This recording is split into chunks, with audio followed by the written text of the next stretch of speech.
And it is Friday. Welcome to more Pathfinder Wrath of the Righteous. I'm sorry I didn't record yesterday, guys, but I was not feeling well. Anyway, let's get to it. Let me notify the Discordians and we can get started.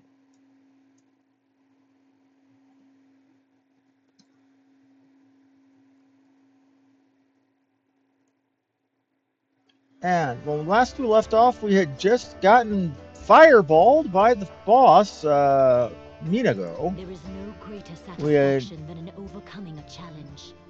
leveled That is, up. of course, until one day the challenge overcomes you.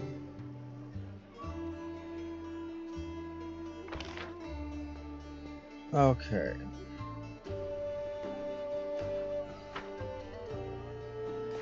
So we need to talk to everybody and start collecting quests and updating quests and all that good stuff. Hey, wait, mind if I catch you about something? And Evie is outside you were casually leaning against a shelf. So here's the first and most important thing. Irabeth gave you a crucial mission, I get that, and I know you'll get the job done. I saw you in action, but here's the rub. By sending you out on an errand, we're weakening our defenses here. If they come at us while you're gone, I don't know if we'll be able to fight them off. I would say any four guys can't be that much of a linchpin. Everything seems clear so far. What else do you wish to discuss? Okay, the brave souls gathered at Defender's Heart survived the attack. Okay, so the rift, that damned beetle left with its scythe, well, it cut the city in two and it's kind of difficult to cross. My scouts tell me there's a halfway decent place to set up a crossing in Market Square. Not that any of them tried to make sure. But if you've got a mind to go across, I think you're going to have to eventually. Yeah, I want to get the square once over. Do you want me to stay here and guard the town? You? What? Are you what? No, your task is far too important. You just can't hole up all cozy like waiting for the demons to knock on the door. You got to take the fight to them. But if those freaks try to make a move on this place, Beth will send a runner to get you. If that happens, you'll like it back here, all right? Because if you don't, you'll be coming back to an ash pile. Got it? When do you think the demons will attack next? Your guess is as good as mine. It might not be here, but they could attack the whole damn city. Those vermin know they've lost the upper hand, and that we're going to push back hard. If things kick off here, you should know. After they attack, some things could be changed beyond recognition. So if you got any business that needs to take care of, you better do it soon. Thanks for the warning. See you soon. Okay, so we've got a whole bunch of quests out of nowhere.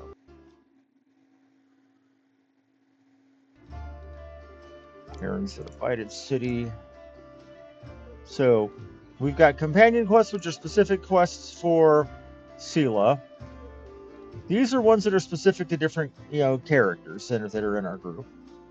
Errands, which are just, basic, you know, side quests to side quests.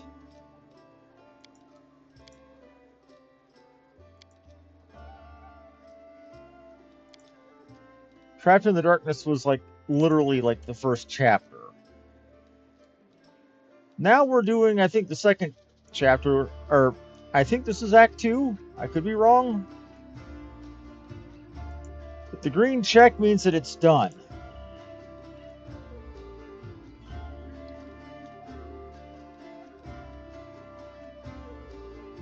Well, we've got to find Jana Aldori. Okay. But we've got to do the Jana Aldori stuff before we leave Canabras, or, we've got to do Save Execution before we leave Canabras, or ditto with Common Cause. Yeah. All of this stuff is time crucial.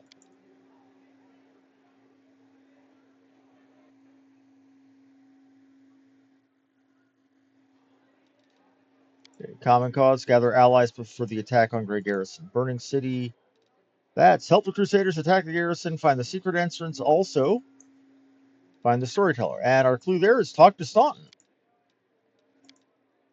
Spies among our ranks. Okay, so we showed her the dispatch, so she wants us to go to the Tower of Estrad, but just scout, don't engage.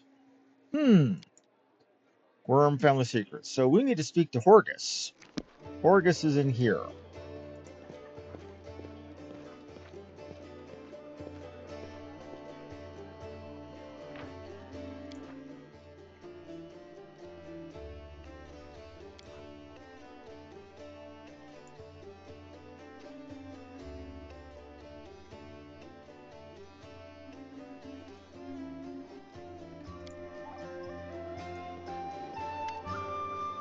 Camellia looks over you pensively, toying with a snake-shaped bone amulet that dangles from her pale neck. Noticing your glance, she flashes you a cold, barely smile. Greetings. It seems for a moment she wants to say something else, but the pause grows too long and she slips back into cautious silence. Okay, just checking a couple of things real quick. Alrighty, and checking something else really quick. And tell me about yourself. You want to know more about me than you already do? Why, she arches a dainty brow. I talk to the spirits of this tormented land and they guide me in battle. I help you fight the demons, and I swear you can rely on me in this matter. Isn't that sufficient? Where'd you learn to wield a rapier so well? I had good teachers, although they don't get all the credit. I am a most diligent student. Camellia licks her parched lips. Your amulet's quite unusual. Where'd you get it? Ah, my little trinket. It's so nice of you to notice, but I assure you this amulet is nothing but a bauble. Can a lady not be drawn to beautiful, useless things? Are you saying that you yourself are not a beautiful, useless thing? You're so much more relaxed during combat. Your battle cries are uninhibited. She blushes slightly and lowers her eyes. So you've noticed. To be honest, I find it embarrassing. You see, being a shaman means having spirits of battle as my ever-present companions. In the heat of combat, they become rather vocal. So that explains the cray-cray. Anyway, as much as I enjoy our delightful conversations, the spirits are calling me and I must respond. Please excuse me. She turns away and watches you out of the corner of her eye. Your speech tells me you're of noble birth. She laughs her practiced musical laugh and she watches you under her lowered lashes. You're most insightful. Fine quality to have.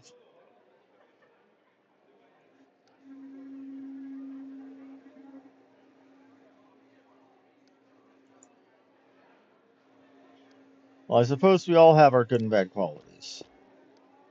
I am not going to go that further because I do not want to romance her.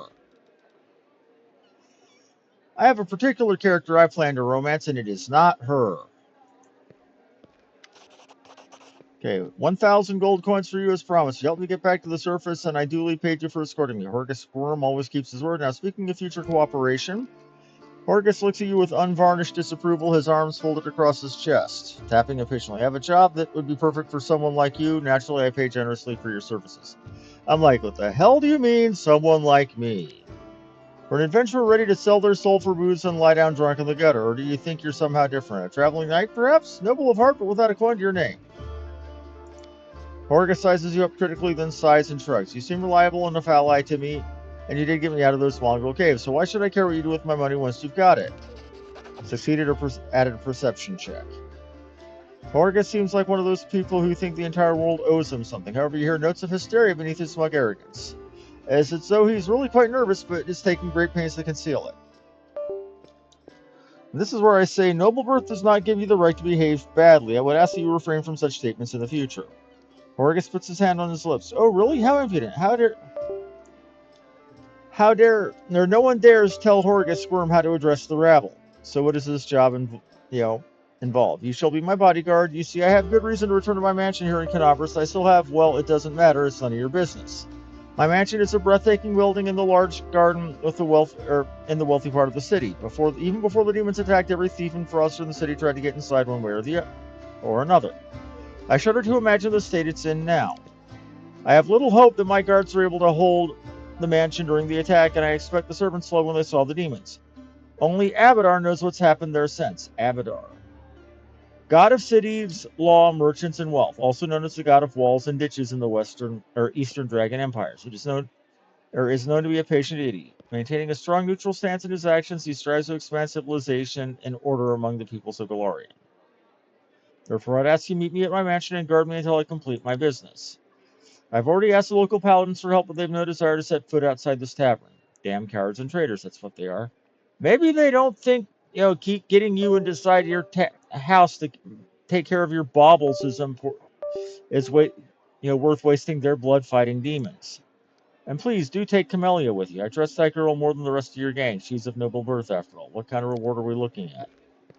1,000 gold coins. Okay, double the reward and I'll think about it. Succeeded at a diplomacy check. Several tense moments pass in silence and Horgus's face relaxes. Deal. So I must have rolled really well. Oh yes, I rolled a plus 18 on a d20. I like that this game lets you see your rolls. Here's the thing. I've gotten 8 charisma. Deal. Excellent. Most excellent. I'll proceed to my mansion at once and wait for you. Meanwhile, don't worry. I know the city like the back of my hand. But do hurry unless you want me to lower your reward.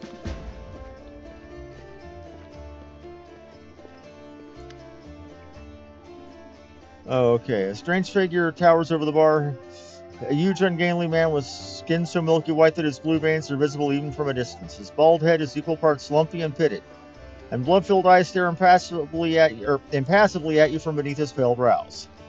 The glass in the albino's large, clumsy hands looks dangerously delicate, as if one twitch of those calloused fingers would be enough to crush it. A gold medallion engraved with a tankard gleams around his neck. What'll it be? Are there any places in the city worth visiting? In places that normal people usually stay well away from, there's plenty, like the Pataxian wine cellar. Oh, it once belonged to a Pataxian trading house, and King Iravetti came and took power in Pitax. Okay, so we know where that is. Any news in the city? Okay, there are demons everywhere. Show me what you have. And he's got healing pots. Good.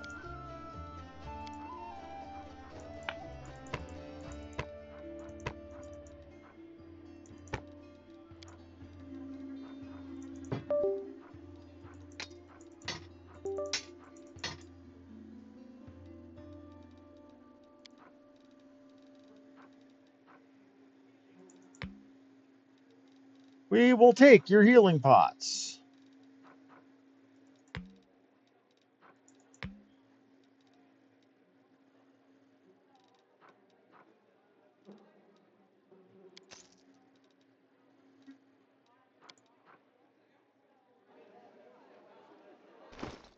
Now I have 71 of the bloody things.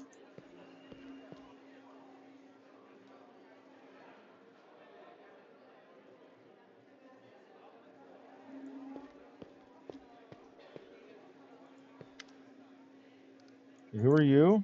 Vasily Rathamus, rector of the local temple of Abadar. The temple is gone, though, and if we snooze for much longer, the city will be lost as well. This is with you. Kyato, the shepherd, my apprentice. He's a smart boy, and his faith is strong. He serves a rascal, though. There's something you can learn from an old Deadeye, the stag god. Be a great cleric when he's old. What kind of help can I expect from you? Show me the scrolls you're selling.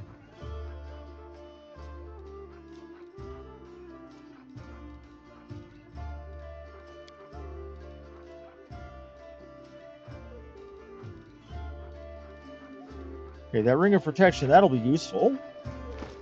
Because look what we can do with a ring of protection. My HC is 18. Now, it's 19. And suddenly I'm more tanky.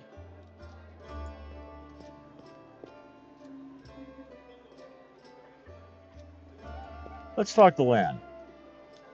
Land greets you with a nod. Here for a chat. I've been waiting for you to come and see what strange beast you've taken into your party. I'd like to know more about you. Let me guess, your first question is, can you wear a hat with that one horn? Am I right? You speak common much better than the rest of your tribe. Funnily enough, common isn't all that common underground. But your observation is correct. I used to live on the surface with my parents for a while, and had a chance to learn a couple of things. The language and the fact that every peasant who sees my scaly mug screams demon and runs away. I don't know if you're interested, but my mom wasn't from an underground tribe. She was a smuggler. The kind that used the dungeons of Canabras to secretly move and store goods. One time, 2 gangs couldn't agree on how to share a prime cut, got into a fight, and the winners threw the losers down a hole, dead and living alike. My dad went to check if the corpses had anything useful on them and found a girl from the surface, barely clinging to life. An incredible feeling sparked between them, or maybe the girl just liked men with scales and a cat nose. That might be it. One way or another, he got her back on her feet, and later even left his home caves. She left her smuggling behind, and they began an honest life together. That's a delightful story of how old land came into the world. Next chapter, however, my family and I never stayed in one place for long. We lived sometimes on the surface, sometimes underground. We couldn't find a place to call home. Living in the caves was hard for my mom, and my dad's appearance raised so many questions in Mendev. Okay, so the nation is Mendev, the city is Canabras. Okay. They're at war against the demons after all. In the end, my parents decided to stop making each other miserable and separated. My father and I returned to our tribe. I think the peasant screaming demon had something to do with it. Maybe Dad couldn't stand life without rat tail soup. I wouldn't rule out the possibility. Did you come with me so you could see the surface again? No, that wasn't it. I just don't have much patience for certain types of creatures. Demons, I mean. If they want to destroy Canabras, I'll be on the side that they're attacking. Lan looks away. Lan, you're my companion, and companions should trust each other. I'm counting on you to give me honest answers, not excuses. Lan looks ashamed. I guess you're right. I shouldn't have been so evasive. I guess there's just some things it's hard to talk about. My family, for example. My birth, hell take me, turned out to be a great misfortune for my parents. All because I'm relatively healthy. I'm the best thing that can come from a marriage between a cave-dwelling mongrel and anyone from the surface. A healthy child with the right number of hands and feet, no apparent defects, and no missing organs or other problems. They saw hope in me, so they risked having more children. They thought it would somehow be all right. A growl edges into Lan's voice. I could have had 4 brothers. The first was born 2 years after me and died 3 years later. He didn't have a nose. Nothing even remotely resembling one. He could only breathe through its mouth. Mom and Dad were afraid to take their eyes off of him for fear he'd choke and suffocate on something. But in the end, it was his weak heart that killed him. There was another pregnancy and birth. I pretended I was sleeping, but snuck out of my bedroom and listened under the door. All those hours, it was very strange, but I never heard the newborn screaming. Mom moaning, yes. The priest praying. Then I dared to open the door a little and looked inside. The priest stood there, very pale. One of them was holding something, a small object that fit in his palm. He asked, do you know what this is? And the other said, I think it's a head. I said, enough. You don't have to keep going if it hurts you. Hell no, I started to tell you and I'll make it to the end. You want to know why I followed you to the surface? Well, here's the reason. Lan pauses, exhales, and continues into a steadier voice. It turned out this time Mom was expecting triplets. The first of the babies was born in... Oh, God. The first of the babies was born in pieces, and the other 2 didn't live long enough to draw their first breath. About 3 weeks later, my father took me to the caves. He didn't want to leave. I could see it in his face. But I think my mom and he decided it together. The curse my people have carried since the first crusade stood between them. Not to mention the 4 dead bodies. Oh, God. Damn. That's harsh. That's just sad. And old age was rapidly taking its toll on my father. After he returned to the cave, he only lived for another 4 years. So if you're asking me why I decided to go up with you to the surface and join the Crusaders, well, the answer is, I've always wanted to. I was afraid to leave my tribe, but it always haunted me that I'd die in a world where 4 crusades could do nothing to stop the beasts from the abyss, and the number of victims kept growing. I want to change that, or at least try to. And if changing things is too much to ask, then at least get a little revenge. The ones who are behind the world wound owe me a great debt. The lives of 4 brothers, all my mother's tears, and my father's broken heart. It's a lot. It's so much that killing people or a couple of demons won't do it for me. I want to do something real, and I'm ready to pay any price. Call it a personal crusade if you like. Lan gives you a slanted grin. I used to think that things would be better if I'd never been born, but now I think I was born for this, to settle the score.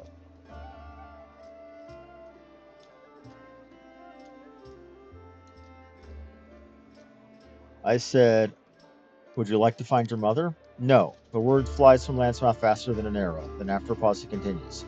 I don't want to meet her, not because I feel any resentment. It's just that she's a half-elf. She's barely got her first gray hair, and I'll be a ramshackle old man. She's buried enough children. There's no need to make her witness the death of another one. I hope you understand. That's sobering and sad at the same time. Why didn't you go up and join the Crusaders before? I couldn't abandon my tribe. I'm their best hunter. They'll have it much harder without me. But now that the demons have nearly destroyed Canabras and the caves have almost collapsed on our heads, sitting and waiting it out just wasn't an option anymore. Besides, I'm more useful up here than I am down there. Plus, the chief let me go, which means my debt to the tribe has been paid. I'm very, truly sorry. I am not going to try to romance Lan. No. Thanks for sharing, Lan. Okay, mongrels have short lifespans. But you don't look like you're getting old or dying. How old are you? I'm as old as I look, no surprises there, but remember Sol? He's 10 years older than me. I remember him back when he was a fearless warrior, but day by day I watched him turn into an old man, him and my father. It happens very quickly. First you miss a shot because you didn't see the target as clearly as you used to. You think it's because your eyes are tired. You tell yourself it'll get better tomorrow. Then you notice you're having trouble breathing. Climbing is harder than before. Lan clenches and unclenches his human fist. Your fingers stop bending. You have to tie your sword to your hand. You can't even put on your greaves without help. When you're watching your face in a stream, sometimes you catch the sight of a gray-haired, wrinkled old man you don't recognize. And this goes on until one day you come across a cave beast and you realize you can't outrun it. Man takes a breath. My dad kept diaries, marking all the signs, and I saw it too. The last year I had to help him get out of bed, help him dress, remind him to eat. He sometimes forgot my name. I told him that we should have stayed on the surface. He joked that dodging a goddess was behavior unworthy of a crusader. He meant Pharasma. That's their goddess of death in this world. Here's the thing. Last year, I lost my mother. And for the 5 years before that, she was dealing with a losing battle with dementia. So I understand exactly what he's talking about. This hits me right in the heart. Every morning I wake up and check how I feel, but there are no signs yet. Even so, I know I don't have much time. I need to do something useful before I forget why I came here. I need to talk about when to walk. Are you sure? Lan sighs and says, all right, tell me about your connection to Windowalk. My connection to Windowalk? I mean, where do I start? Lan turns the unexpressive reptile half of his face to you. We grew up together, trained together. She was the chief's daughter. She was groomed to be the best all her life, and then I came along. We were rivals, but we dragged each other out of tight spots, too. I've always been drawn to grand heroic gestures, sometimes idiotic ones. Sometimes Wendu liked to roam unexplored passages, finding new caves and making maps. She wanted to be a great huntress, the one who made it to the shield mates, but instead Lan shakes his head. It'd be better if she died. The death of a friend is painful, but watching a friend become a shadow of her former self is unbearable. She doesn't think she's a shadow of her former self. Of course, she thinks she did everything right, but the second she starts to doubt herself, she'll have to face the truth. To admit she's just a cannibal that demons use as they wish. Lan's frown almost looks like a wince. She wants to get stronger and stronger, but for what? I'll never understand what drives her.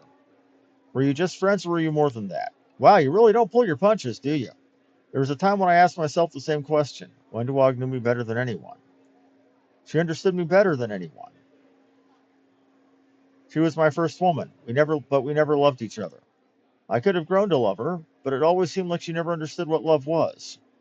Maybe she just wasn't capable of those kind of feelings. Okay, and I can flirt with him. Nope! There's nothing else to say about that. Thanks, I found out what I wanted to know. So, can you wear your hat with one horn? Sure I can, but certain designs don't suit me well. I know everything I want to know, thank you.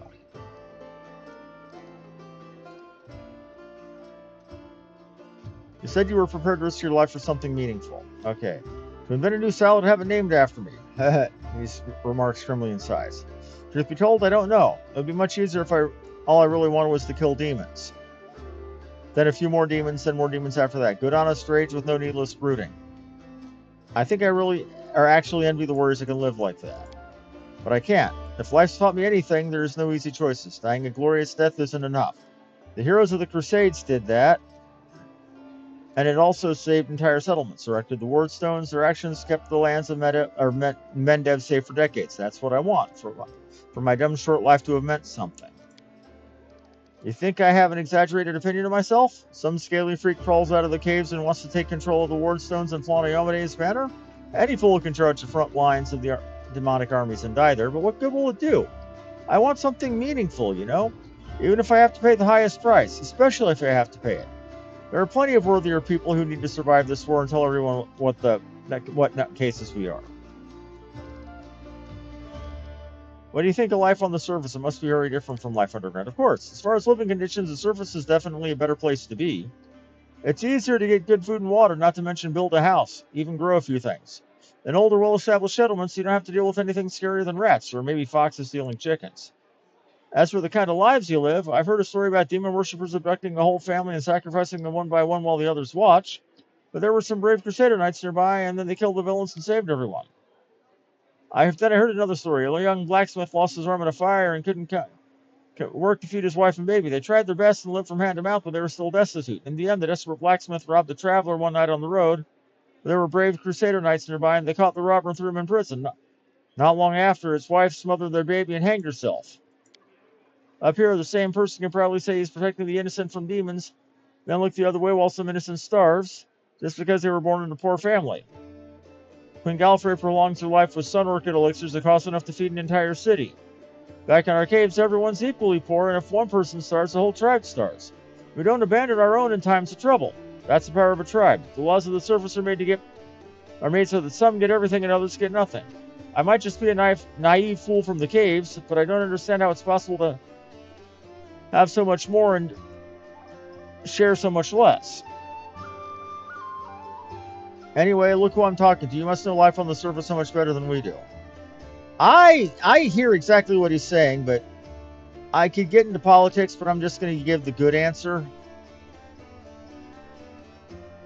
I'd never leave a needy person in trouble. I've been given more than most, which means I'm now more able to help others. A fitting reply. Don't take my words as reproach. I like grumbling as much as cracking jokes. Lion's obviously trying to muster a friendly smile, but it's an expression his face doesn't accommodate very naturally. Thank you for your answer. So long. And that gave me an alignment pip, which, okay, and I see that now. I have somebody named Indara. An imposing young Oriad is surrounded by a crowd of crusaders hanging on her every word. Hope this example clearly illustrates the difference between Jiska legionnaires, okay, and the last war of the Crusaders. Perfection of form and spirit they imbued with during creation turned them into parts of the well-balanced war machine, not a ragtag bunch of individuals, but a unified whole. Now tell me again why I'm supposed to be impressed with your feckless assaults where everyone was fighting for their ego and for the right to beat their peers into a swift but pointless heroic sacrifices? Some of the Crusaders grumble unhappily, but it's clear they're captivated by the woman's words. The only exception is a straggly and disheveled halfling monk whose puffy black eye gives him away as a brawler and troublemaker. He enthusiastically pushes forward and tries to engage one of his friends, swiftly jabs him to the back of the elbow, making the poor fellow pause and catch his breath. Then I say, it looks like we have ourselves a student of warfare. The woman gives you a suspicious look and raises an eyebrow. Were your words meant to recognize my achievements or start a fight the way the Crusaders truly do? Tripping over my own tongue today. Canaverous Crusader. One of the Crusaders angrily curls his fist tightly and retorts with a burst of passion. If those gists of yours, or whatever, had come for us, we'd have their guts for garters. You think we never fought a mighty adversary before? The soldier's stern facade cannot truly conceal his relish. He clearly plans to enjoy this confrontation. Crusaders around him look upon their exotic opponent with a mixture of irritation and piqued interest. The woman chuckles before cutting off her interlocutor. I would love to see you storm a 60-foot-tall walking castle shaped like a gigantic elephant that carries siege fortifications on its back. I'll have you know those fortifications were defended by Jistkin priest craftsmen armed with demon-bound war machines. They use the enemies that you cannot defeat as mindless weapons. The woman gives the people around her a triumphant look and adjusts her clothes with pointed nonchalance. Her voice takes on a luxurious tone. You should not argue with someone who happens to be the most authoritative research on the history of the warfare 3,000 years before the foundation of Absalom. More than 4,000 years, Absalom has been the city around the center of the world, or at the center of the world, a metropolis-sized showcase of the greatest treasures of all Galarian. The city not only holds a key strategic position for both commercial and city endeavors in the region, but encompasses the site of the ascension of the four deities and claims to be founded by none other than the last Aslanti, the god Eridan. Well, looks at you. The lecture is over. Do any of my esteemed listeners have any questions? You're wrong to treat the Crusaders with such disdain. Allow me to explain. Oh, a debate only happy to prove that the current conflict can't hold a candle to the last war of Jiska. Very well, the last war of Jiska was raised using a significantly greater number of troops. Both sides actively relied on reinforcements from the Allied planes, and their strategic planning was perfected through no fewer than 7 rounds of intensive design. None of the above applies to this war of yours.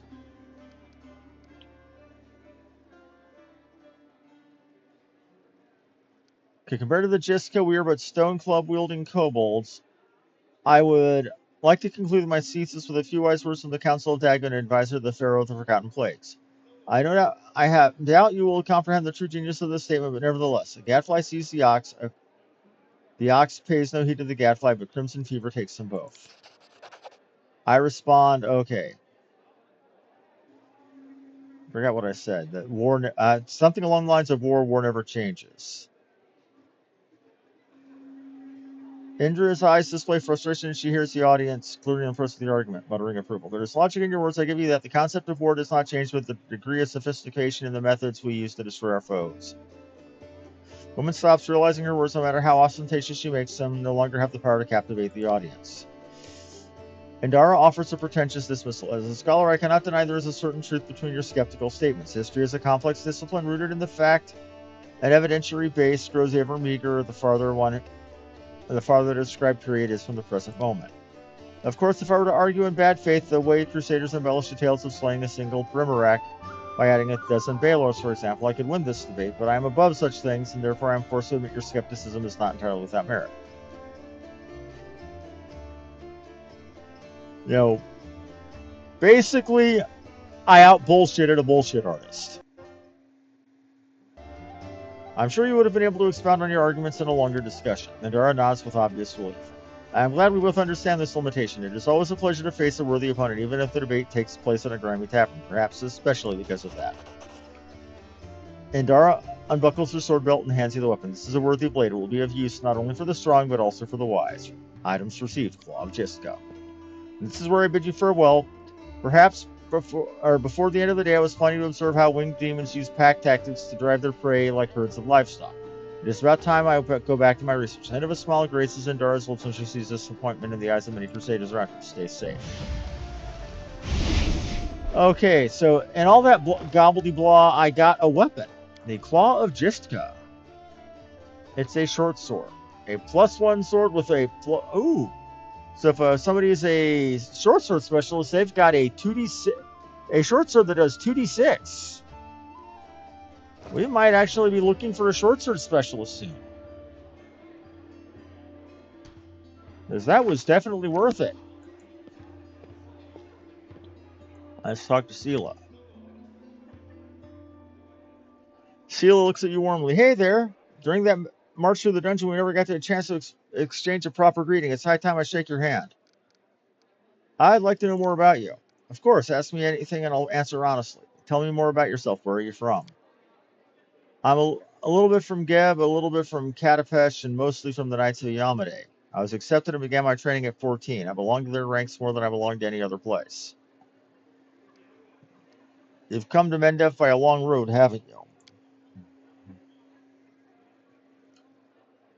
A traveler is expected to have amusing stories. Unfortunately, the only 3 tales I have of any interest, I like to save them for our next feast. Otherwise I won't have anything to share for myself when it's time to start bragging. And that just won't do, especially since I'll win the night with my cautionary tale of a battle with chupacabras. And knowledge arcana check pass. Chupacabras, fascinating. Can't they drink their victims' blood during combat and gain strength from it?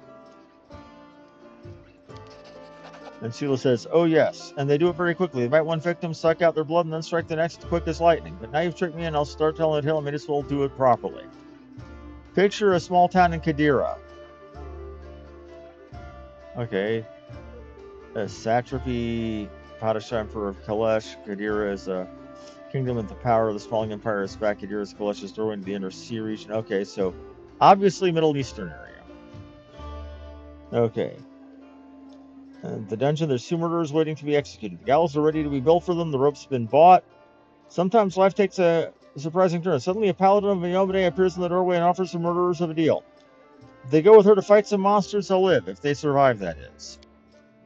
There's a big difference between imminent death and probable death with a glimmer of hope. Wouldn't you say? So here we are traveling through the desert, me and my friend, a priestess of Sarenrae, along with a little ratfolk fellow who asked for our help, and the 2 cutthroats. We get to the ratfolk village and see their bodies laying around all drained dry. We figured we'd have to fight vampires, so that's how the little ratfolk described the monsters that attacked their village. So that's why we went in all brazen-like. The sun was high and the vampires couldn't attack until dusk. But we never got a chance to look around. Black shadows, quick as the wind, attacked us from all sides. Not vampires, but chupacabras. One of the lads who pulled from the gallows got killed right away. The second one ran for his life. That left me, the ratfolk, and Kira, that was the name of the priestess, and we all steeled ourselves for the fight of our lives. And just when we thought the end would come, the chupacabras surrounding me like a pack of dogs around a bear, our rat folk friend wounded and down. In the teeth of the quickest of the blow, those placid monsters clenched on Kira's shoulder. Right then, when all hope was lost, the other lad from the gallows suddenly comes running back. He kills the beast attacking Kira. I'm sure you know what a turning point in a fight looks like. Well, this was it. The moment before we were lost, and the moment later we had it back under control. The chupacabras dropped dead one by one. The little rat folk was reunited with his family, who were hiding in the basement. The priestess and I closed the eyes of that boy from the gallows who saved us. It was a shame he didn't survive the fight. May the gods keep his soul on his journey through the afterlife. That's a good story. He could have died in disgrace on the gallows, but instead he died a hero. And I'd fancy that stunt earned him some points in his final judgment. It's smart to remember our journey doesn't end in death. Had it not been for that mercy, Milos, that was his name, would have been hanging from a noose. And me, Kira, and all that rat folk would be dead in that village. Someone told me that a kind deed done by an unkind man is 100 times more precious. By the same token, an evil done by a noble soul is 100 times more horrifying.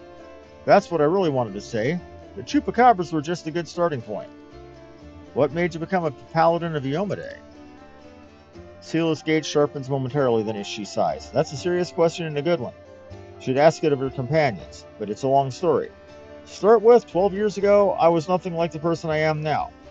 I roamed the streets of Solku with other homeless orphans. I stole, I fought, I was a hired sword for a bit. Not the proper origin for a paladin, but you joined the paladins at 14, so you basically were a hired sword before you could drink. Back then, Solku was a city of orphans, widows, and widowers.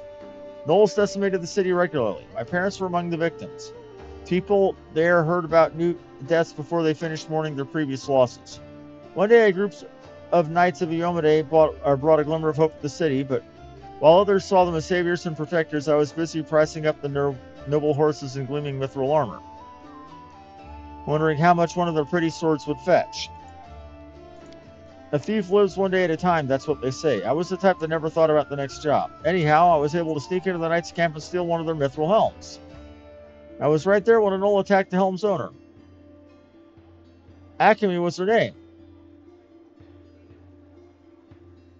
and dealt a blow to her unprotected head. A gnoll, like all those others, she'd fearlessly driven from the gates of Solku. That one blow was fatal, but who was really to blame for her death? The gnoll attacker or the young thief named Sela?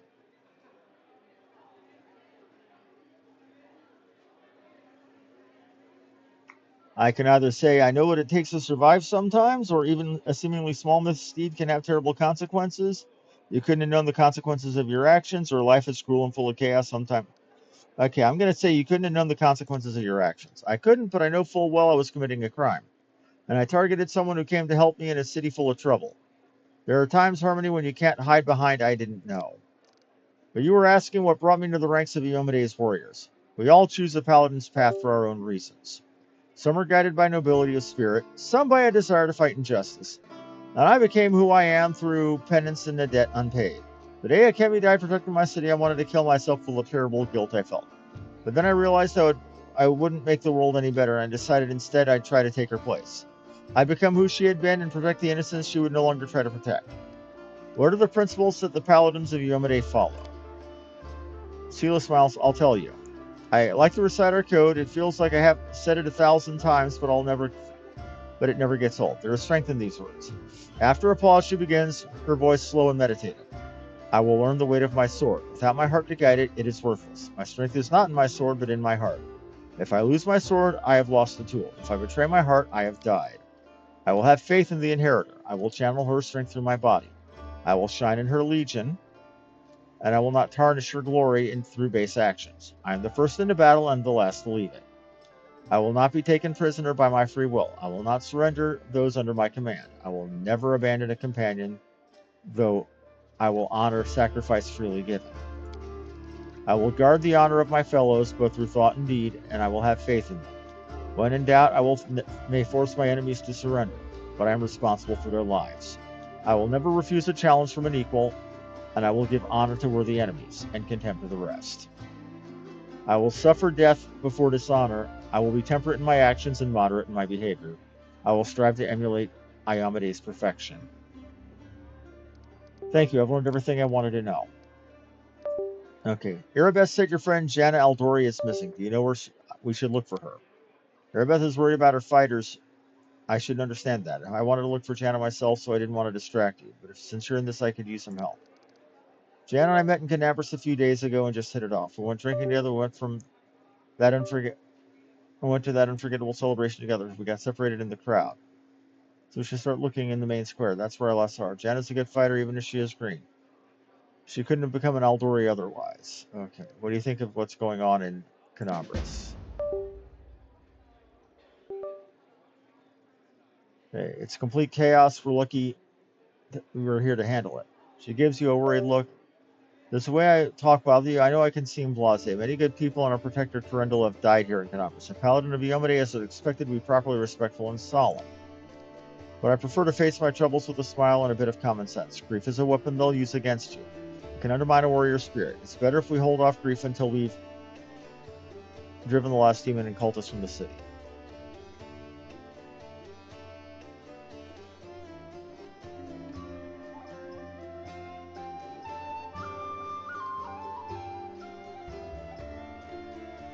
And I can be chaotic and say, if we want to win, we can't be mourning our deceased every day and night, plus joy heals the soul. Or I can say, there's wisdom in the traditions of mourning, plus one shouldn't reject them. All the more so if inappropriate merriment could offend the mourners.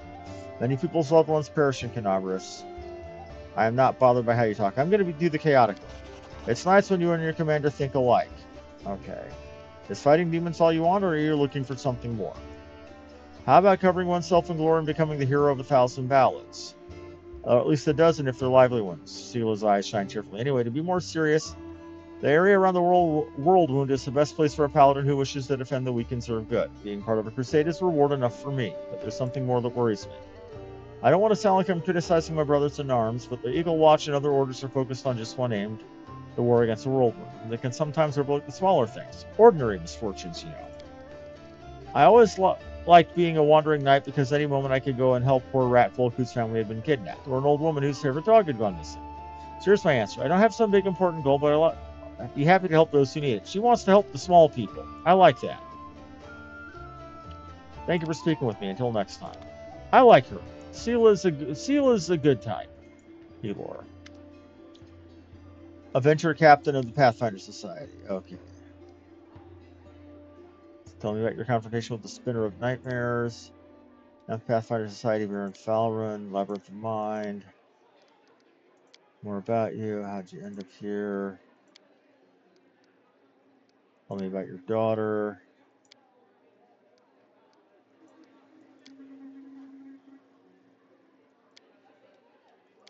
He's our respecker.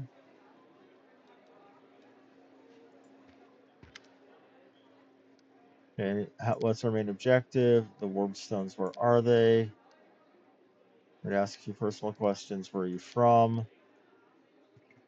Okay, grew up in a farm outside. How did you become a paladin? I don't much like to remember. Believe it or not, the story of how I became a paladin is also the story of how I failed to become a knight. My parents were crusaders. May their souls stand together in Iomede's celestial army. When I was born, they retired from the war and started preparing me to continue their legacy, but my father was an orc. You'd be pressed to find a calmer, wiser, more pious servant of the goddess than he, yet all his life he was dogged by sideways looks and whispers. When I grew older, it was time for me to serve. So I decided anywhere but Canabras. That was where my father served loyally. His only reward had been injustice. Beside the witch hunters led by honorable prelate Pulrin stalked the city with a heavy hand. Who knows what they'd have done to a strange girl with green skin. Instead, you can laugh if you want, I went to Lastwall of all places. You can imagine how I was accepted in a country that had been battling the orcs of Belskin. Okay. There were many like me. They were all treated like second-class citizens. As a local, my green skin was worse than leper scabs. Even my brothers in faith kept their distance. I took my vows and the goddess granted me the powers of a paladin, but even then not a single order would accept me into their ranks. I spent another 6 months knocking on doors before I realized a simple truth. I serve Yamade, not these people. I don't have to prostrate myself before them, so I left as a paladin, but not a knight. It's probably hard for you as a human to imagine what it's like, but when the very color of your skin and the fangs in your mouth make people on the street turn their heel to avoid you, I mean no offense, of course. How did you come to join a knightly order? I left Lastfall and went traveling. Okay. Okay, Lord Religion. I can't imagine the followers of Thunkathan in alliance with demon worshippers. Shouldn't they hate each other? Okay. Learning about Anevia. We met in Timon as part of a wandering aimlessly from Mordor. I was together to expose the Templars of the Ivory Labyrinth. One day the Queen knighted me was the second happiest day of my life. That was the day of first was the day of our wedding. But Anevia isn't just my beloved, she's my staunchest ally. We share victory and defeat. The best of me is alive thanks to her. How do the people of Canabras feel about your background? They tolerated it surprisingly well. I shouldn't have been so worried. Crusaders don't tend to be prejudiced as a rule. After all, heroes are from all over the world, even from other continents, to come here to fight the demons. Apparently, people are only suspicious of full-blooded orcs. There are already many like me here, and we don't have any problems, though the locals do have their superstitions. Mendev is as merciless as Lastwall. They just have a different set of victims. I kept seeing the same sideways looks and scowls, hearing the familiar whispers, but where once they used to whisper behind my back and point at me, now they whisper in my ear and point at something else. It's so strange. Be on the other side of the humiliation. Wipe the spit from your face and suddenly be invited to change position and spit at someone else. Thank you for your answer. Tell me about Eagle Watch. It's a small order created to fight not only demons but the enemy within, to maintain the purity of the paladin ranks, to prevent heresy and identify spies. And it failed miserably in that. The Templars of the Ivory Labyrinth infiltrated it and formed the nest within their ranks. After the Queen entrusted me with leading the order, Evie and I practically built it from scratch. We got rid of the dead weight and people who weren't committed. We organized ways to transmit messages and orders safely.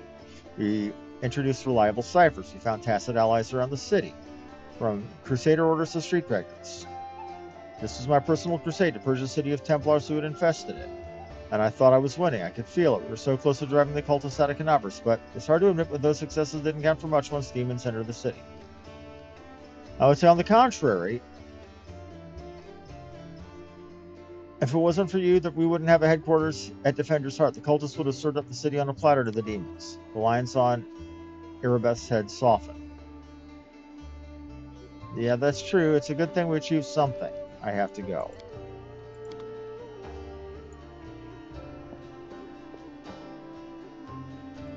Let's go talk to Staunton about the storyteller.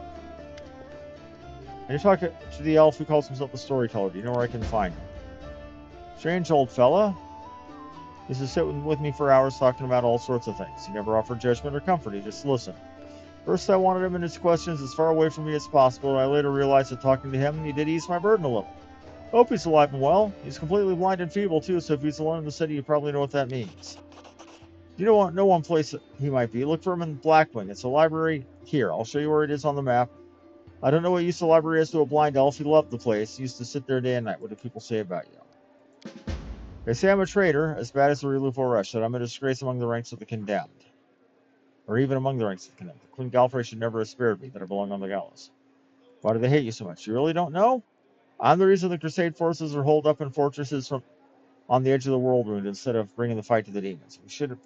We used to have a foothold in the wound, the mighty unassailable city of Dresden. We used to have it until it fell. And all because of my stupidity. I gave the enemy our main citadel. I was tried. They wanted to execute me, and rightly so, until the Queen intervened. She said I should live and fight in order to undo what I have done, and so that's not how I live. Decade after decade, fighting in the condemned, the dwarf shrugs. As you can see, I have fixed nothing and have earned no one's forgiveness. Are you going to spit in my face too? It wouldn't surprise me. I could say, I hope you're in forgiveness, or I could say lawful. You keep living and fighting with no hope of anything better because that's what the Queen ordered you to do. There is honor in that. Or I could do the chaotic answer. You were given the chance to live, so live, and stop blaming others for what you've made of life. Or I could be evil and spit in his face. I'm going to do the good answer and say, I hope you earn forgiveness. Thank you. From the depths of my soul, I thank you, but I haven't had hope in a long, long time. As there's so many years in the condemned, surely you've paid your penance by now. And I say, that's not up to me to decide. My life is in the Queen's hands. He falls silent for a moment, then in a trembling voice, he adds, the condemned isn't the worst part. All these years I've prayed to Torag for forgiveness. Countless times I've gone to his priests. Countless times I've kneeled before his altar. If only the Father of Dwarvenkind would answer my prayers just once. Not to restore what I've lost, but just to tell me I'm still one of his children. But it seems he doesn't give a damn about me. What can I expect from mere mortals when my own God doesn't think I deserve redemption?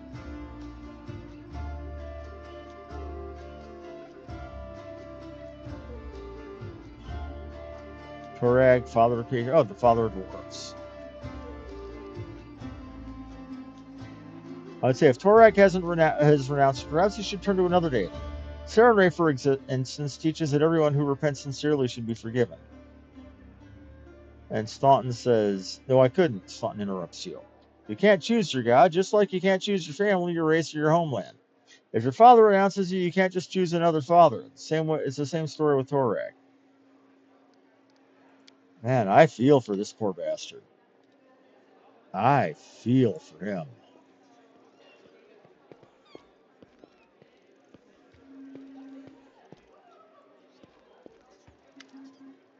Strong man in well-worn traveling clothes with a simple wooden symbol of Erastil. Oh, the stag god.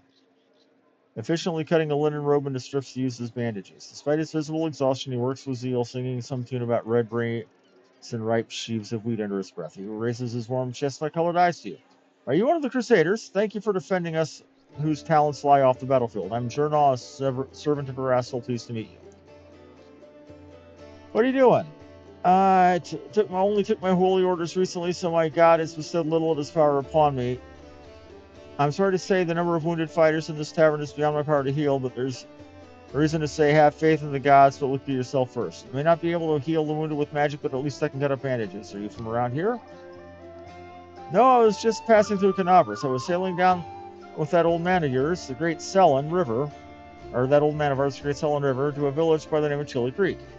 Happened to land in the city on the eve of the festival, and I'm ashamed to say I stayed for a day to enjoy myself. I ended up staying in the city longer than I bargained for. Chili Creek, what's that? Small fishing village, not even marked on some maps, but people do live there. What they don't have is a priest, and no one to heal their wounds, and no one to offer prayers for a good catch, no one to give their dead a dignified burial. And the world wounds a stone's throw away, but also I'll be setting sail to Chili Creek to serve my God and my people. Once we've held Canabras, I'll be going there by the grace of the good gods if we all survive this.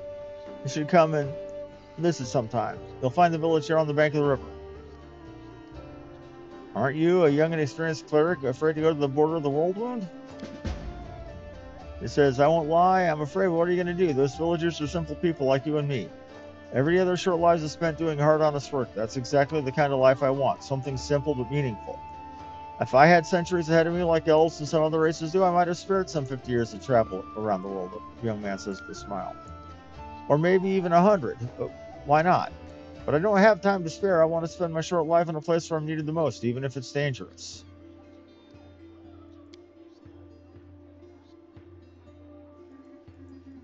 That, says Mayor Rascal, watch over you.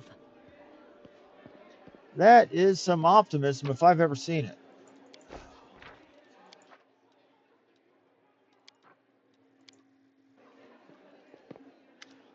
Born Autumn is a tall, fragile-looking elf sits in front of you, eyes closed. He's pale as a ghost, his arm wrapped in a blood-stained bandage. He spied other bandages on his body under his clothes. But even in such a miserable state, he manages to keep calm. Raising his eyes to meet yours, he says faintly, I'm Thorn Autumn Haze at your service. His pale lips reddened by blood, but you see no signs of pain or fear in his gray eyes. Do you need help? After giving you a cold, intense look, he shakes his head. Do not trouble yourself on my behalf. A local healer tended to me. Besides, I come from a resilient, hardy people. My body will endure both the wounds and the poison delivered through them. Who are you? My name is Thorn Autumn Haze. I come here from Kyonin because I'm a hunter. And all minions of evil are my quarry. I won't say more than that if you don't mind. We are strangers and of different races and culture. I'd rather not tell you more than is necessary. Who wounded you? A sinner and accomplice to demons. The quarry I'm hunting in this inhospitable place. I'm Harmony. You can trust me. I might be able to help you. After a brief pause, Thorn says it would be impolite to refuse such a direct and friendly offer. Who's your quarry here in Menda? I'm hunting a fugitive, a Descarite by the name of Kaylessa. It pains me to admit there are heinous malefactors such as her among my noble kind. I managed to catch up to her in Mendev, and I wounded her. The demons appeared, and the city was engulfed in flames. I was injured in the battle that ensued and could not free her soul from its service to historic masters. I am sorry for your misfortune. I hope things will turn out differently next time. He purses his lips. There is no need for pity. Our ancient kind is blessed with great longevity. We gain a deeper understanding of the world than other races. We learn our lessons better than anyone. This goes for learning from our mistakes as well. I survived, which means I will be more prepared when next we meet. I wish to aid you in your quest. I want to thank you, but this is my mission. I'm used to facing all manner of terrors on my own. I do appreciate your will. I'm sorry. I do appreciate your willingness to take help. If you manage, or if you help rather, if you happen to meet Kaylessa, take caution. She has turned many innocent souls to the path of evil, and darkness has rewarded her with many gifts. Her appearance alone will tell you that. It is work. The agate skin, the malicious stare of her blood-red eyes, the bestial teeth. She is more monster than elf at this point. I have to roll an 18 plus to get this to pass this. So I'm going to fail this. Oh, I succeeded. Oh, geez.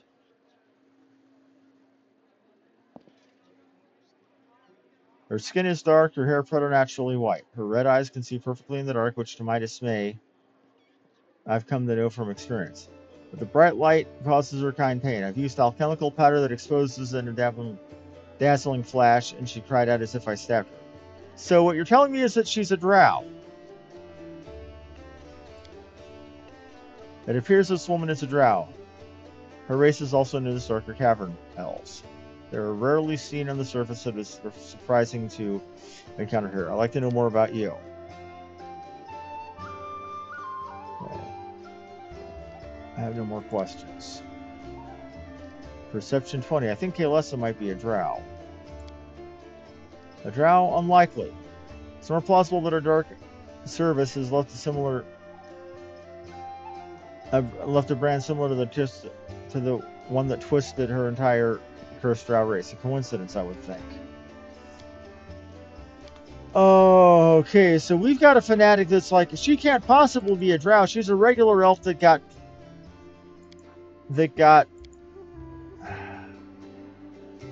Oh. Well, you know what they say? You can't fix stupid.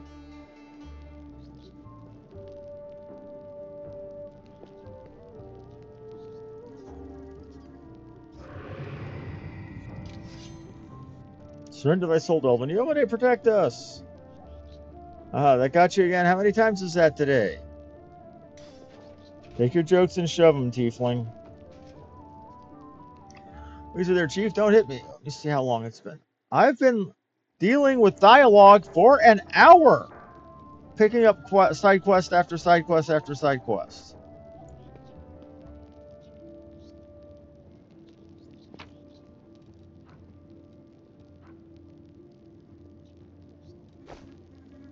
Hey, Chief!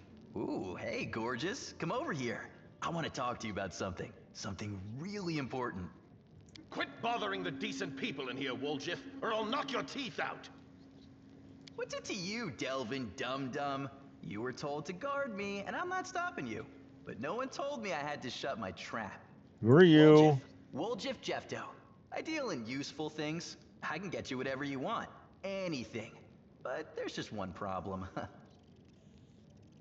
What do you want I'll from lay it me? out for you. Simple job, 30 minutes tops. We go someplace, talk to someone, and in return, whatever you want, I'll get it for you. Some extra rations? No problem. Armor, weapons, scrolls, you name it. It's as good as yours. If you need my help with something, whistle and I'll be there. I'm handy enough with knives too, and even my magic know-how isn't too shabby. What a load of guff! If you were good at magic, you wouldn't be stuck in here now, would you? Don't you listen to him, Chief. He'd find fault with the Queen herself. I'll be useful to have in battle, and I'll sell whatever you want at a reasonable price. It's your lucky day. You won't meet another gem like me in Canabras. Why are you in Does it really chains? matter? Don't get hung up on the past, Chief. Don't look to the future. Live in the here and now. He was caught thieving. The shadow, what was that? Get me out of here and I'll tell you. And don't worry, it's not contagious. Okay.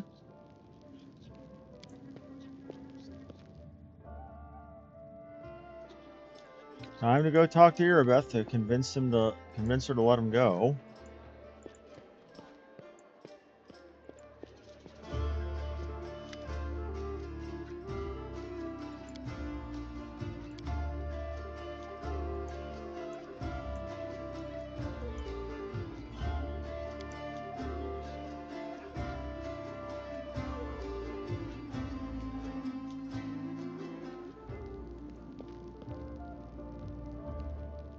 Follow me. Well, Chief, what do you got for me? Okay, I can't help you while you're chained up That's there. How do I get you easy. free? You know Erebeth? Feisty looking gal, always wears armor. You can't miss her. She's the meanest fighter in the whole city.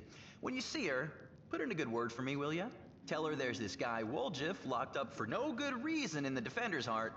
Well, for the follies of his youth.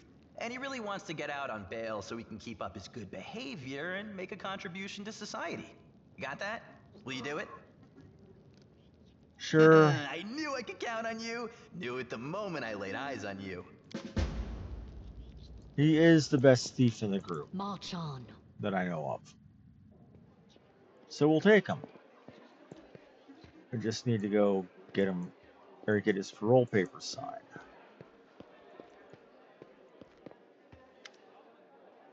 There's a tiefling chained up in Defender's Heart. What can you tell me about him? Erebeth shrugs scornfully. Woljif is a petty thief from a gang of tieflings operating in Canabras. That's what we call them in these parts. They tried to rob a vendor of magical items recently. Unfortunately, we apprehended only one of them, and the rest managed to escape. We have nowhere else to keep them apart from the Defender's Heart, but that's hardly a prison. Woljif knows it too. He's been begging us for days to let him go free or have someone vouch for him. He's already asked you to put in a good word for him, hasn't he? If you want to recruit Woljif and put him to good use, go ahead and take him off the guard's hands. We can ill afford to let a soldier spend their days watching over a middling thief. I hope the tiefling proves useful should you decide to take him along. She's like, okay, get him the hell out of my dungeon.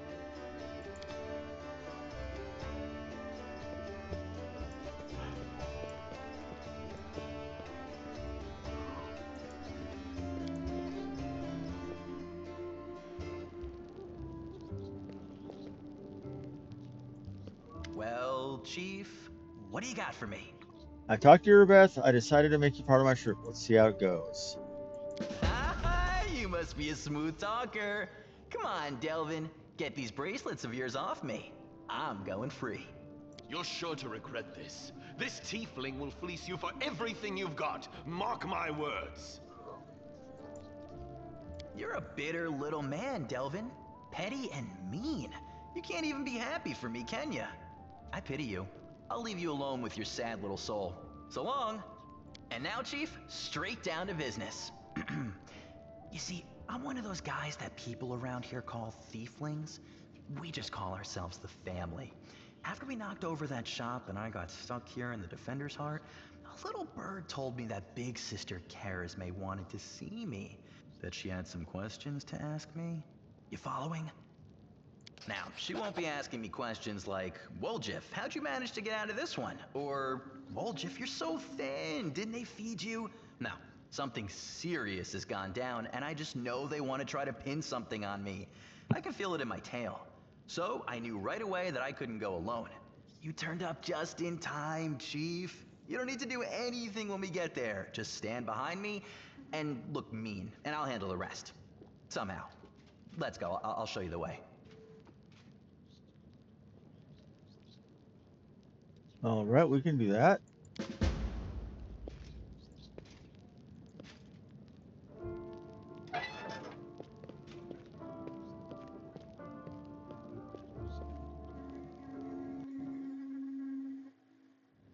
Literally, though, we spent what would be about half-ish of my usual recording time just talking to people. And we're not done talking to people yet.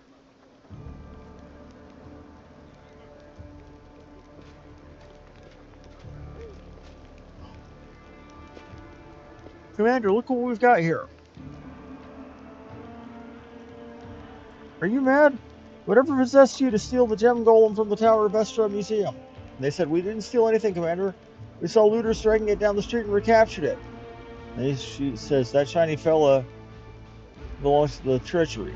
The inlay above it costs more than the castle. That said, Joran, see that no one lays so much as lays a finger on the skull or plucks out a single gem, or it's coming out of your paycheck.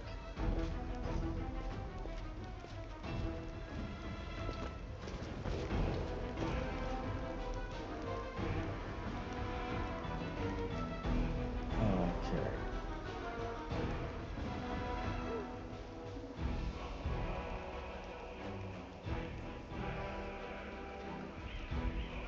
Let us be off.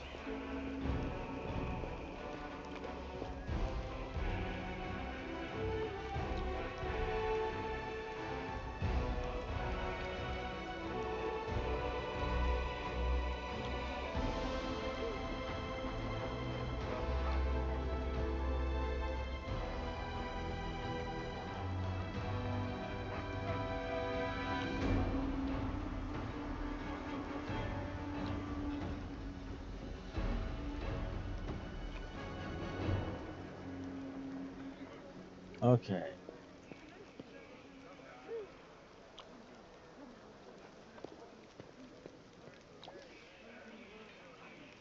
I'm trying to figure out, they usually have a blacksmith over here. Oh, here's the blacksmith, I think.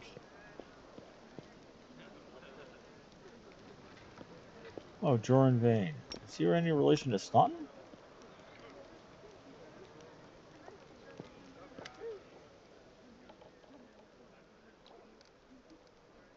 A grizzled dwarf turns a blade in his calloused hand.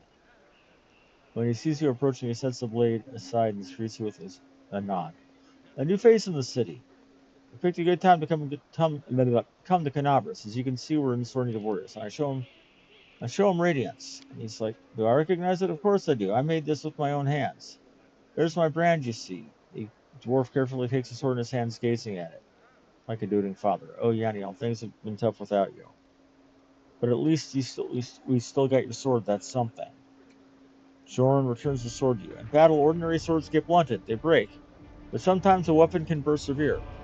I don't even know how to explain it.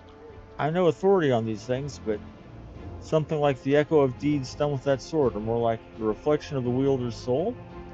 I don't know, but I will say one thing. Take care of the sword. Yaniel may no longer be with us, but the demons will remember why they need to turn tail and run when they see Radiance. Oh, the scabbard's worn. We can't be having a fine sword like this being carried in this tatty thing. I'll make you a new one, if you like.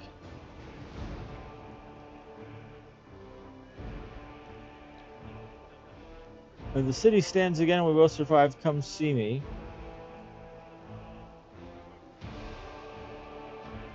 And I'll have it ready, no change.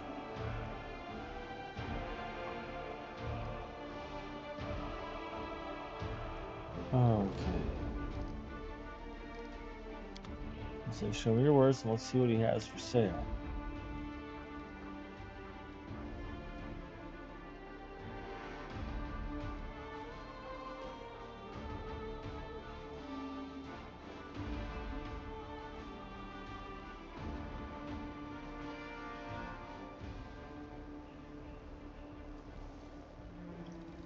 Okay.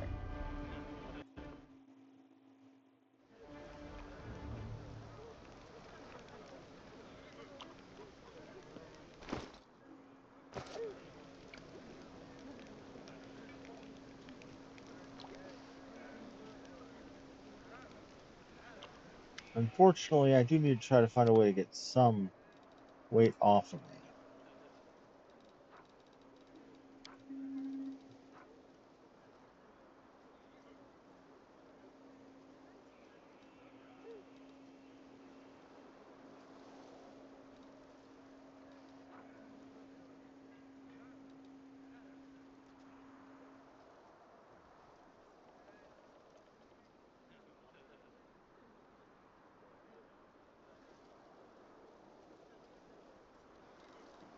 Okay.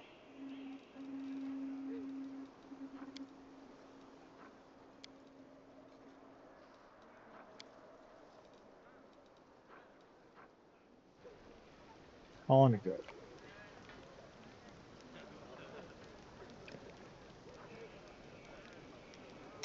We should move.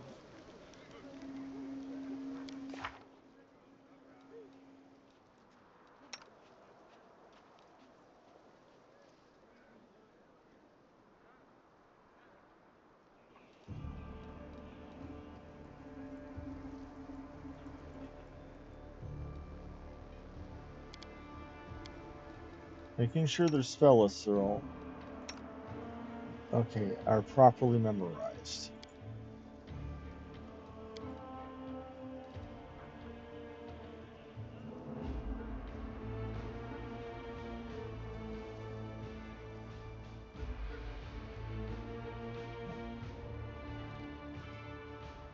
Make sure, is there anything else I'm missing? No, we are good. I stand ready.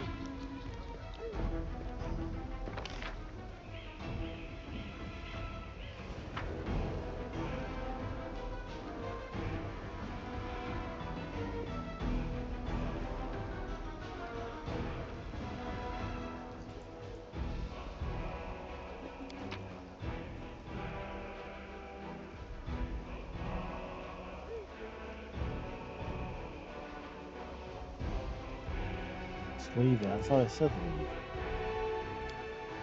I rolled you to the group.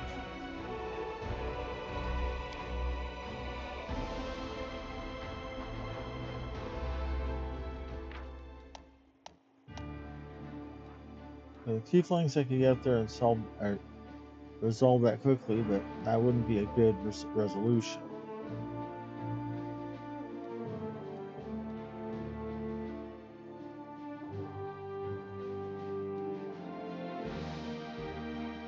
All right.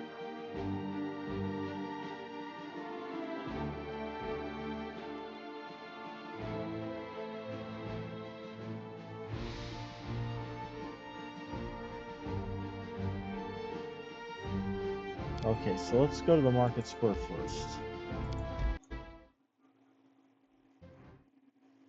I will admit I am...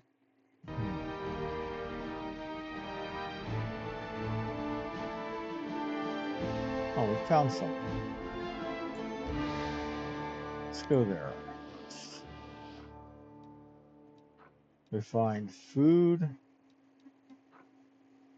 rainbow quartz, and a risen sharp claw.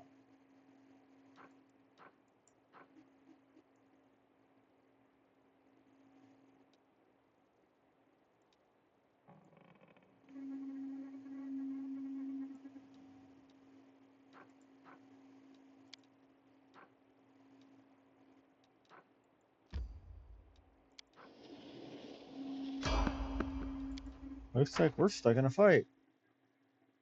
Joy. Yet another obstacle. And what are we fighting?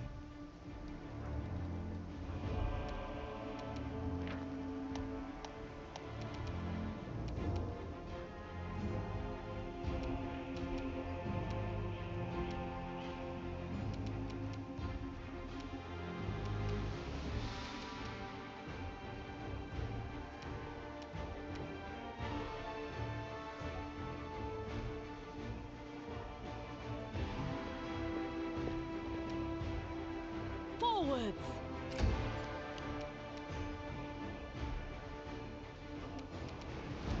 You've crossed the wrong mongrel. Chunky salsa, that guy.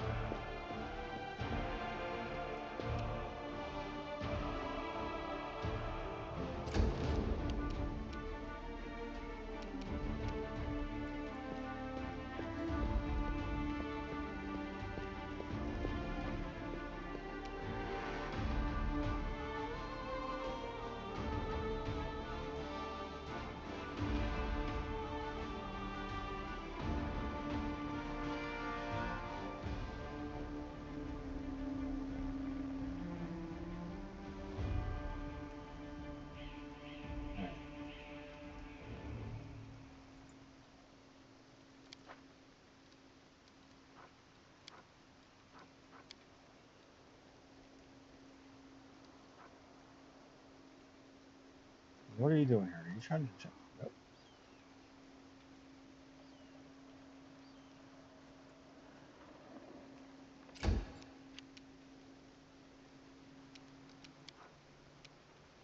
I'll cut you wide open!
sorry. The inheritor, guide my Was having a bit of a blade. case of my. I literally nodded off for them. I'm sorry. I don't know what's causing that.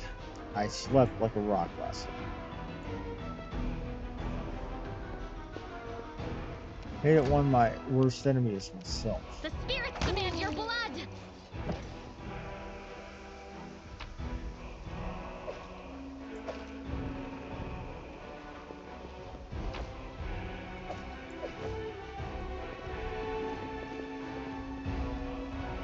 And that was a random encounter.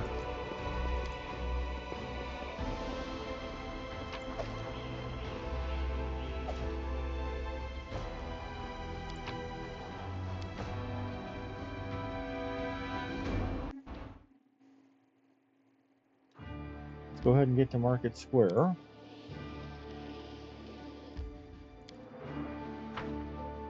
Now, Market Square is officially farting huge. There's one character I want to get in Market Square before we call it, because she is the most darling little burn victim.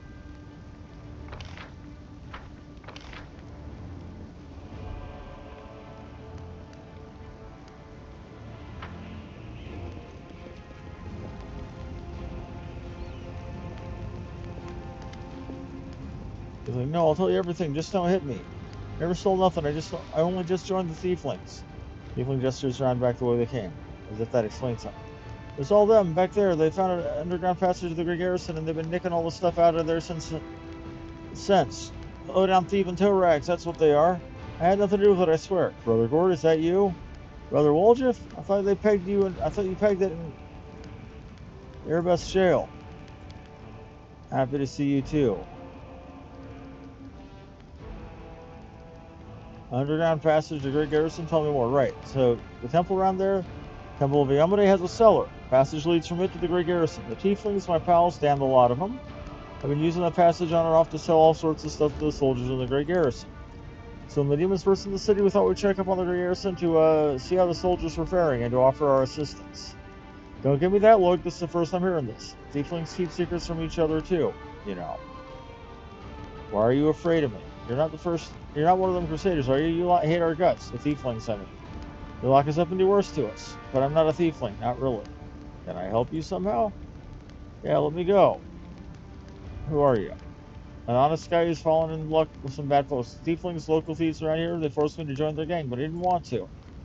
Just don't have me over to Erebeth, Flying Crusaders. Please, in the name of all the gods there were. We're here as a new addition to the Tieflings. So far, he's swiped around 5,000 gold. He's got a long way to go before he catches up with me, mine. They made me do it. Go on your way. Cheers for letting me go like this. I'll remember you in 100 years. I will. Name my firstborn after you. On your set, the Tiefling falls silent and runs off.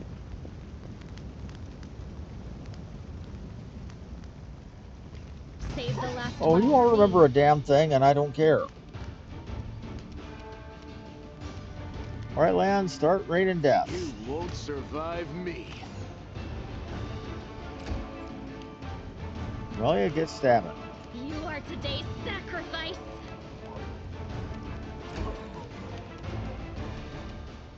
Into the fray.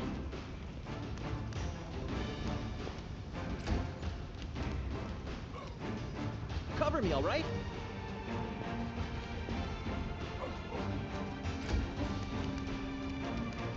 We won't falter.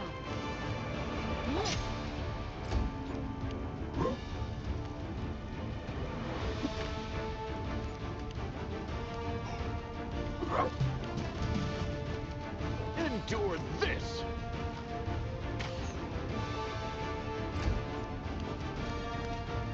Go for their hearts. The light take you. Stab you or zap you. Why not both?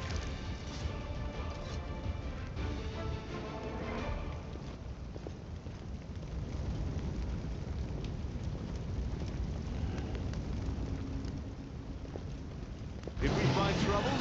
No, they did.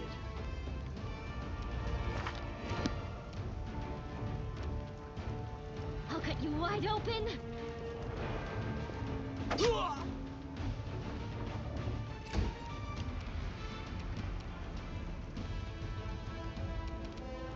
Make every strike count.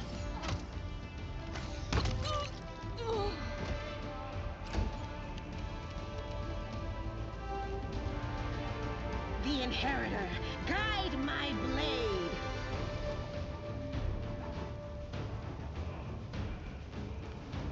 Okay.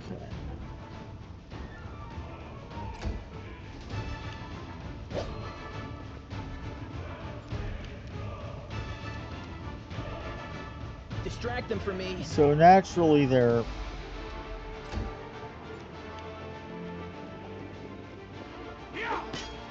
Ow.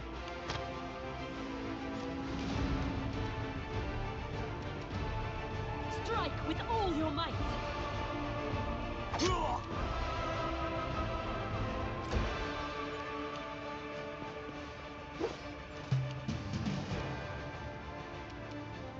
Okay. The spirits demand your blood. You've crossed the wrong mongrel.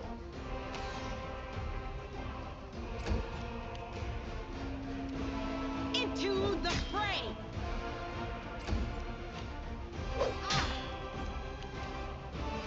Time to share your treasures.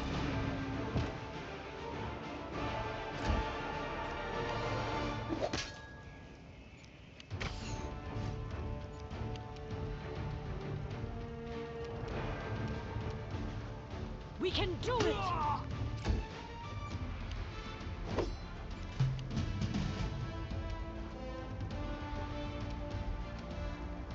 You are today's sacrifice.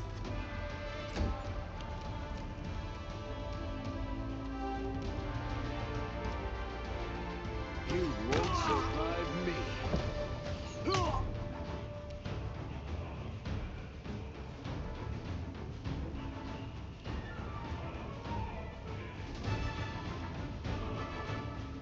Okay. Endure this!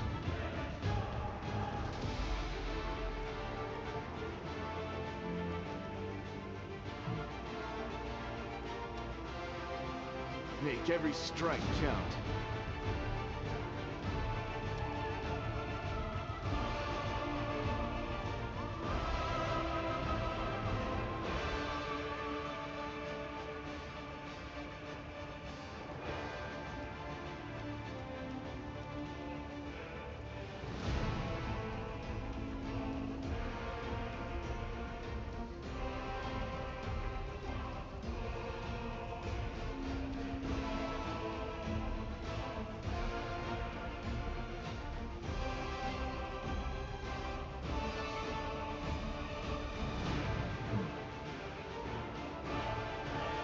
See here.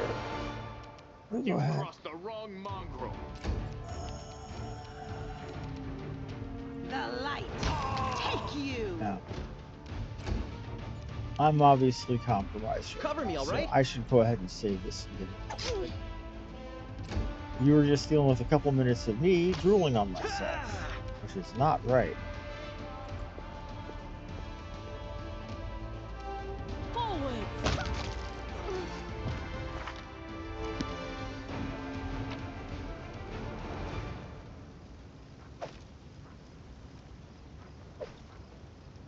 That is a proper soy Honda. Okay. What time is it? About minute 20.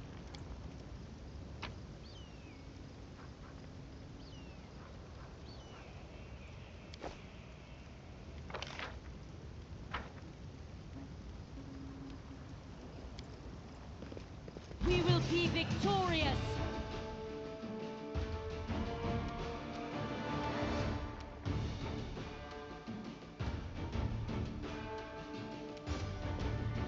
Okay, after this fight then.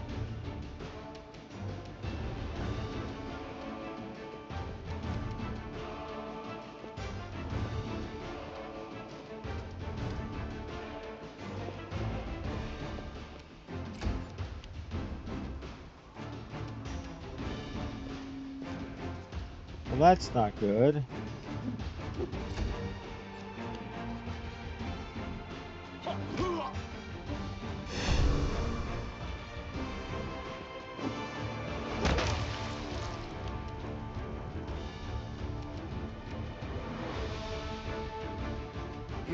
outsurvive me.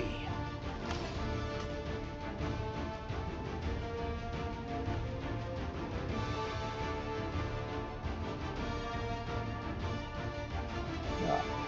You got hit. Endure this!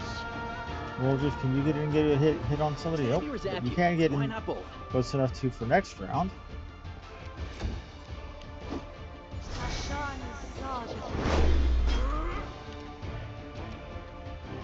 We won't falter!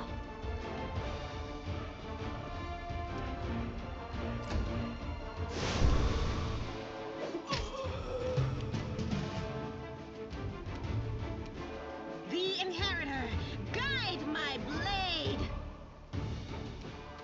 No glory without risk! The light take you!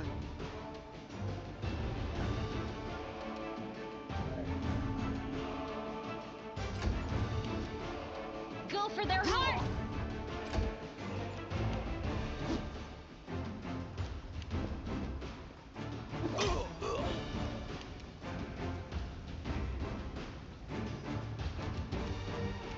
Make every strike count.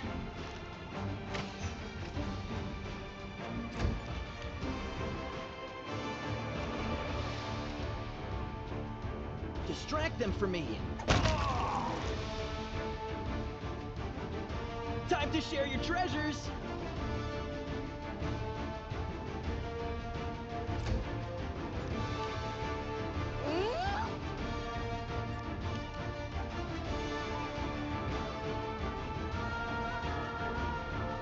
Let's see here. Strike with all your might! It's one hit. I just need one more whack to seal it. The Inheritor, guide my blade!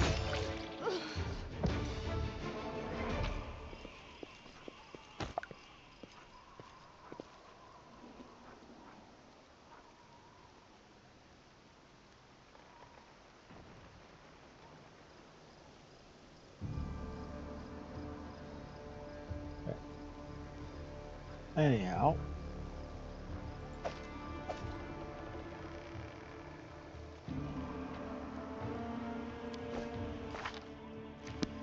Let's see here. I mean, it has now officially been an hour and a half, so I'm going to go ahead and call it here.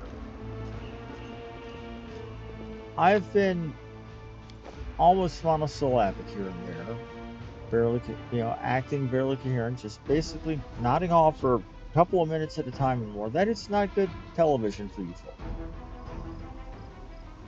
So let's just save it here. I mean, it's sad that this happens once I get to the interesting part of the game, rather than the boring exposition. Anyway, I'd like to thank you all very much for watching. Don't forget to hit the like and subscribe buttons. This has been Harmony Muse. Have a good day. Here's hoping tomorrow I actually feel better because, again, I've slept well today. Anyway, have a good one, folks.